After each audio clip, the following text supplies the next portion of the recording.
Well, good morning, everyone. My name is Mighty Stream. I'm going to do your July the 29th spiritual principle a day in a meditation. I hope you're having a wonderful morning. The title of this meditation is Being Prudent with Our Obligations. We learn to take on obligations thoughtfully to ensure that we can follow through on what we've promised. That comes from the Living Clean book, chapter 6, Money. Looking back at our active addiction, most of us can see a clear theme. Moderation was not a strength for us. If something is enjoyable, worthwhile, valuable in any way, why not get as much as we possibly can of that thing? The fact that we never seemed to be satisfied was a crippling weakness for most of us. We draw lines in the sand for ourselves over and over, and then we stumbled across them by doing things we said we would never do. In recovery, some of us find our lack of satisfaction can be almost like a hidden superpower. We raise the bar higher and higher for ourselves, leaping over past achievements by doing things we thought we could never do. Being difficult to satisfy can prompt some of us to achieve a lot in recovery. However, we are still addicts and we run the risk of spreading ourselves too thin. We may be inclined to think of prudence as being careful with our money, which is a difficult lesson most of us must learn at some point in our recovery. However, prudence can apply to any resource we have, including our time and attention. One member found himself struggling to fulfill his NA commitments because people told me I could never say no to NA requests. He recalls his sponsor telling him, if you're feeling overcommitted, practice prudence by learning to say no to NA requests that get in the way of fulfilling other commitments you've already made. Our disease tells us if one is good, more is better. Prudence helps us to say no or not yet when that positive, fulfilling thing we want to do or be doesn't fit on our full plate. If we finish what we have, we can go back for seconds. I cannot be everywhere or do everything. I will practice prudence in my commitments by acknowledging my limitations. Let's take a moment of silence, followed by the wee version of the Serenity Prayer. Moment of silence now, please.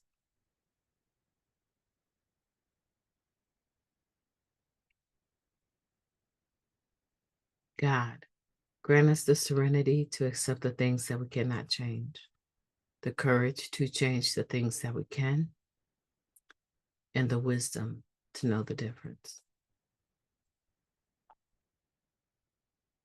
Just for today, please and thank you.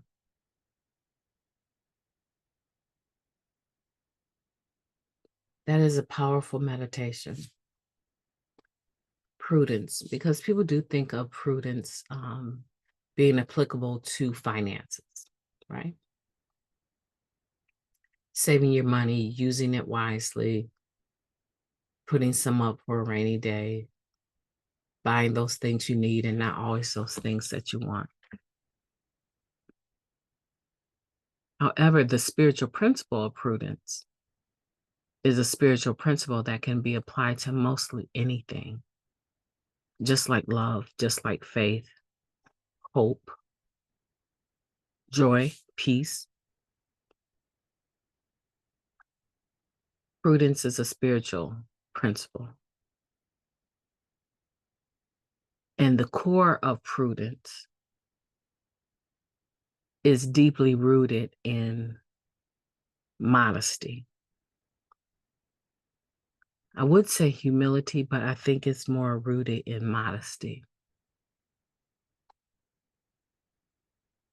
Having awareness of what your limitations are and only taking on what you can actually afford to take on. Applying prudence to time, and energy is important. Because a lot of times what happens is that people will guilt trip you into taking on more than you actually can handle. And in the moment of the uncomfortability, the time and attention, right, that is required to do whatever you're being guilt tripped into doing, sometimes you'll say yes when you actually mean no. And the actuality of it is you only have so much time. And so at some point in time, what tends to happen is if you've taken on a commitment on top of all of your other commitments, and you don't really have time to do justice to that commitment, that new one, because your plate is full, you end up dropping the ball on that added commitment. And it becomes known to yourself and everyone affected by it that you really just don't have the time for it. I recently went through something like that where I took on the commitment because it was needed. Someone had to hold that responsibility. And I didn't really think it would be very time consuming because obviously I'm working on my master's degree in internship, right? And what I found was that because my plate was never clear, it was always full anyways. Everything related to this commitment just seemed to not always get all of me because I couldn't give any more of me, right?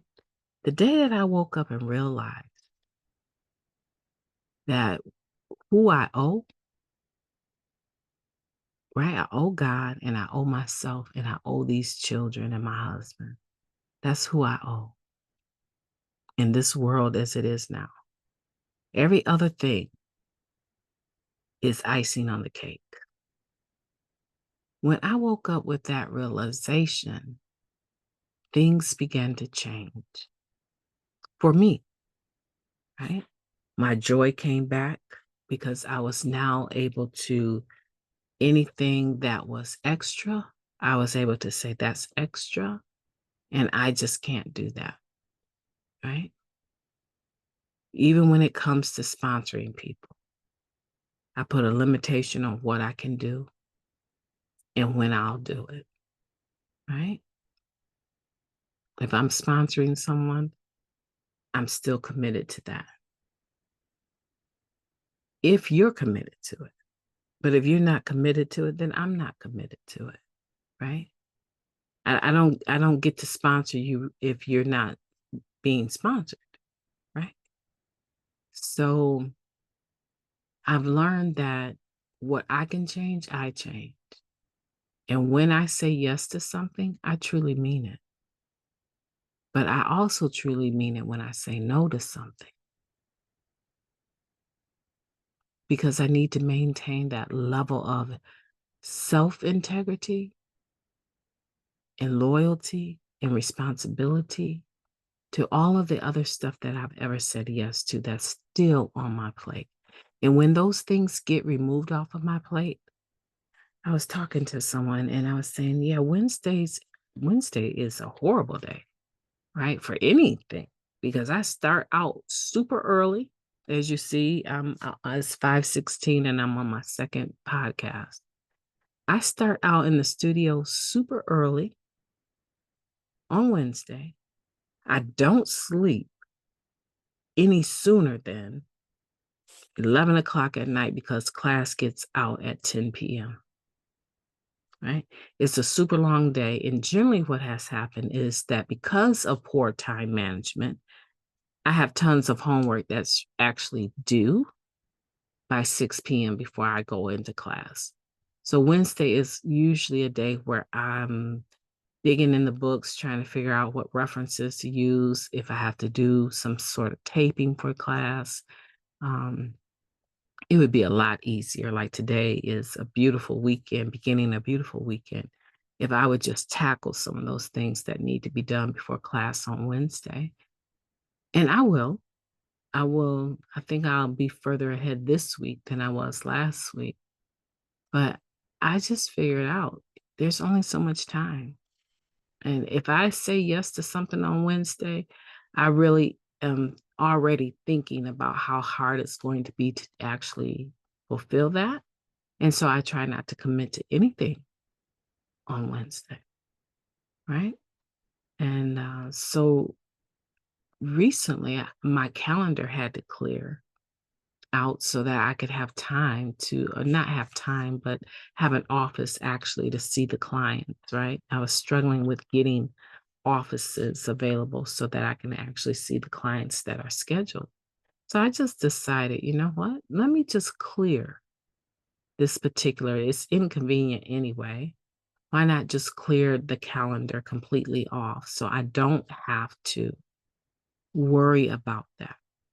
But you know what always happens?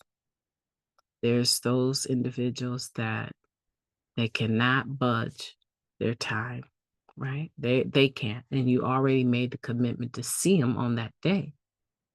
So what do? Yeah, clearing my calendar sounds wonderful, but it's impossible to completely clear it, which means I still need to drive a certain length of distance to get to the center to counsel. And if I'm going to be there, I may as well be invested, right? And so sometimes when someone says, "Well, can I you see me on a Wednesday?" No, I'm not adding any new people. And those that absolutely cannot adjust, I will continue to see them on that day. But I am the one that has the plate that is full. They may too, they may also have a full plate. But what I've committed to is what I'm responsible for. And as things begin to clear up, I can start to breathe. So this one individual asked me about being seen on a Wednesday. And I told them after I graduate, right, and I no longer have a class that ends at 10 p.m., I will definitely be able to open that schedule up where I would be able to see you on the most convenient day for you. That was so hard to have to say. But that is a part of being prudent. That's just a small example, just a very, very, very small example. So today, I want for you to go back through this meditation and think about your time and attention as being a resource, just like money, that you need to be prudent over. Remember that you cannot be everywhere and do everything for everyone. You can barely do it for yourself, right? That's a reality. Practice prudence in your commitments by acknowledging your limitations. To me, that's prudence, but it's also modesty. My name is MightyStream. I've enjoyed talking to you today. I hope that you will have a beautiful day on purpose. I intend to talk to you soon.